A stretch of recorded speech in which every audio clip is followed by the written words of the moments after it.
I live in Guelph because I came to University of Guelph.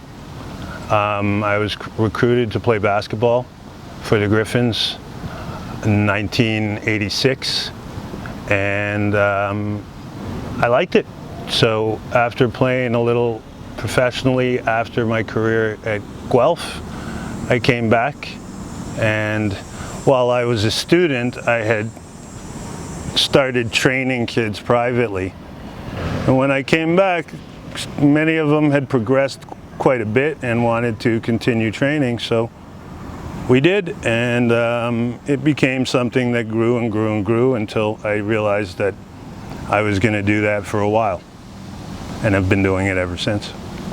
This court here at Shelldale, Norm Jerry Park, when I first started running camps, there were only 2 hoops, and I discovered the court myself as a player.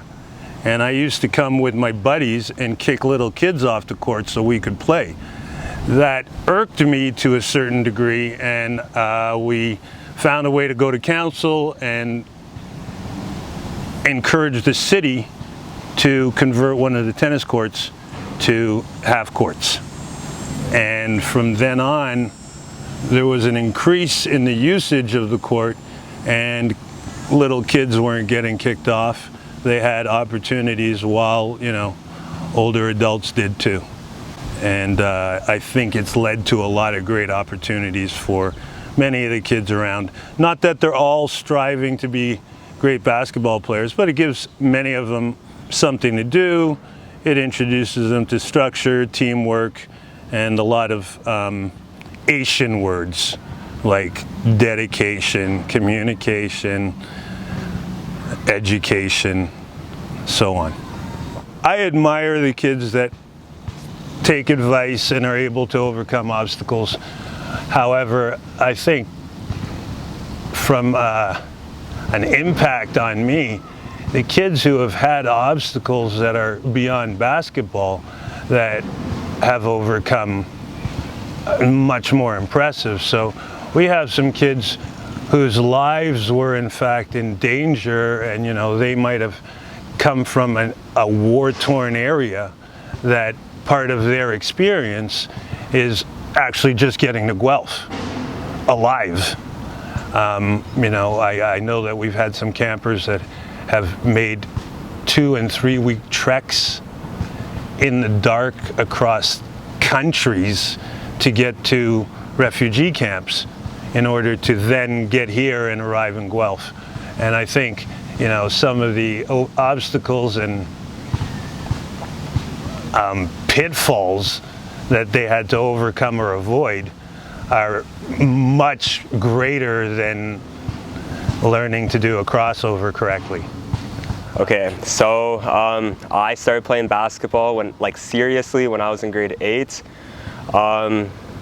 Me deciding to take it seriously was motivated by a desire to be better than the people I looked up to in my neighborhood. So there were 2 people here who used to play at Shelldale all the time, and they were getting opportunities. Specifically, they got a scholarship to a private school in Breslau, and that was something that was appealing to me, the idea of basketball being used as a tool to achieve academic success and success in all aspects of life. So that's what, that's kind of what motivated me to take basketball seriously.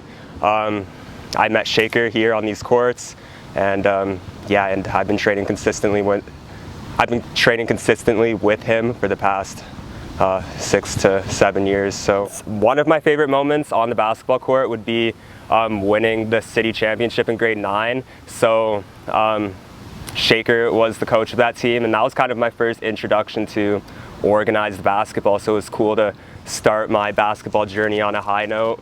I think it motivated me to continue playing basketball, continue working hard, because obviously experiencing success in the short amount of time that I started playing basketball showed me that if I continue to work, I can achieve greater things. I guess another notable moment would be me getting a scholarship to that private school that I always dreamed of attending. So that came later in high school, so that obviously motivated me to continue playing basketball. I understand the impact not-for-profit organizations have in this community.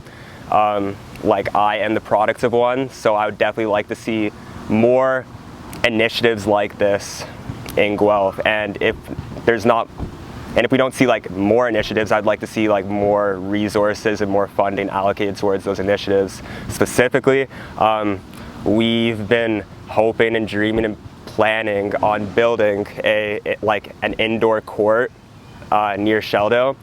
Yeah, so the weather kind of doesn't allow us to be able to play on these courts all the time, so it'd be cool to see an indoor place where yeah, people can go to obviously play basketball, but also to stay out of trouble and just stuff like that. So I would like to see things like that in the community.